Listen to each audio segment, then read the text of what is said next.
The human voice. It's the instrument we all play. It's the most powerful sound in the world, probably. It's the only one that can start a war or say, I love you. And yet many people have the experience that when they speak, people don't listen to them. Why is that? How can we speak powerfully to make change in the world? What I'd like to suggest, there are a number of habits that we need to move away from. I've assembled for your pleasure here 7 deadly sins of speaking. I'm not pretending this is an exhaustive list, but these 7, I think, are pretty large. Habits that we can all fall into. First, gossip. Speaking ill of somebody who's not present. Not a nice habit, and we know perfectly well the person gossiping 5 minutes later will be gossiping about us. Second, judging. We know people who are like this in conversation, and it's very hard to listen to somebody if you know that you're being judged and found wanting at the same time. Third, negativity. You can fall into this. My mother, in the last years of her life, became very, very negative, and it's hard to listen. I remember one day I said to her, it's October the 1st today, and she said, I know, isn't it dreadful? It's hard to listen when somebody's that negative. And another form of negativity, complaining. Well, this is the national art of the UK. It's our national sport. We complain about the weather, about sport, about politics, about everything. But actually complaining is viral misery. It's not spreading sunshine and lightness in the world. Excuses. We've all met this guy. Maybe we've all been this guy. Some people have a blame thrower.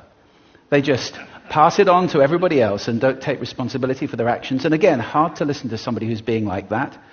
Penultimate, the 6th of the 7, embroidery, exaggeration. It demeans our language, actually, sometimes. For example, if I see something that really is awesome, what do I call it? And then, of course, this exaggeration becomes lying, out and out lying, and we don't want to listen to people we know are lying to us. And finally, dogmatism. The confusion of facts with opinions. When those two things get conflated, you're listening into the wind. You know, somebody is bombarding you with their opinions as if they were true. It's difficult to listen to that. So here they are, 7 deadly sins of speaking. These are things I think we need to avoid. But is there a positive way to think about this? Yes, there is. I'd like to suggest that there are 4 really powerful cornerstones, foundations, that we can stand on if we want our speech to be powerful and to make change in the world. Fortunately, these things spell a word. The word is hail, and it has a great definition as well. I'm not talking about the stuff that falls from the sky and hits you on the head. I'm talking about this definition, to greet or acclaim enthusiastically, which is, I think, how our words will be received if we stand on these 4 things. So what do they stand for? See if you can guess. The H, honesty, of course. Being true in what you say, being straight and clear. The A is authenticity, just being yourself.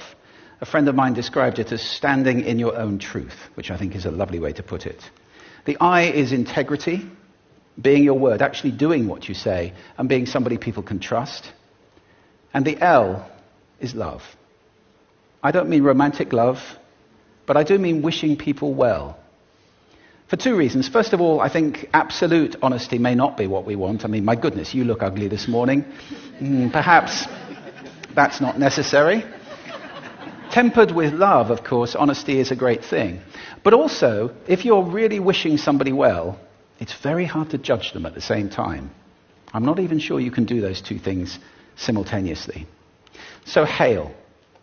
Also, now that's what you say, and it's like the old song, it is what you say, it's also the way that you say it. You have an amazing toolbox. This instrument is incredible, and yet this is a toolbox that very few people have ever opened. I'd like to have a little rummage in there with you now, and just pull a few tools out that you might like to take away and play with, which will increase the power of your speaking. Register, for example. Now, falsetto register may not be very useful most of the time, but there's a register in between. I'm not going to get very technical about this for any of you who are voice coaches. You can locate your voice, however. So if I talk up here in my nose, you can hear the difference. If I go down here in my throat, which is where most of us speak from most of the time. But if you want weight, you need to go down here to the chest. You hear the difference? We vote for politicians with lower voices. It's true. Because we associate depth with power and with authority. That's register. And we have timbre. It's the way your voice feels. Again, the research shows that we prefer voices which are rich, smooth, warm, like hot chocolate. Well, if that's not you, that's not the end of the world, because you can train. Go get a voice coach. And there are amazing things you can do with breathing, with posture, and with exercises to improve the timbre of your voice. Then prosody. I love prosody. This is the sing-song, the meta-language that we use in order to impart meaning. It's route one for meaning in conversation. People who speak all on one note are really quite hard to listen to if they don't have any prosody at all. That's where the word monotonic comes from, or monotonous, monotone. Also, we have repetitive prosody now coming in, where every sentence ends as if it were a question, when it's actually not a question, it's a statement. And if you repeat that one over and over, it's actually restricting your ability to communicate through prosody, which I think is a shame. So let's try and break that habit. Pace. I can get very, very excited by saying something really, really quickly, or I can slow right down to emphasize. And at the end of that, of course, is our old friend, silence. There's nothing wrong with a bit of silence in a talk, is there? We don't have to fill it with ums and ahs. It can be very powerful. Of course, pitch often goes along with pace to indicate arousal, but you can do it just with pitch. Where did you leave my keys? Where did you leave my keys? It's a slightly different meaning in those two deliveries. And finally, volume. I can get really excited by using volume. Sorry about that if I startled anybody. Or I can have you really pay attention by getting very quiet. Some people broadcast the whole time. Try not to do that. That's called sodcasting.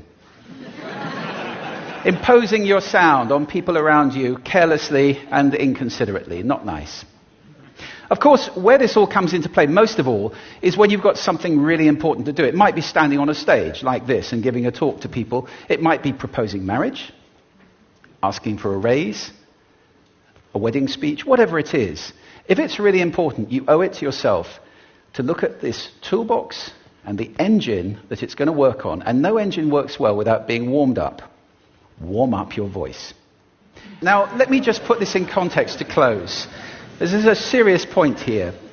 This is where we are now, right? We speak not very well into people who simply aren't listening in an environment that's all about noise and bad acoustics. I have talked about that on this stage in different phases.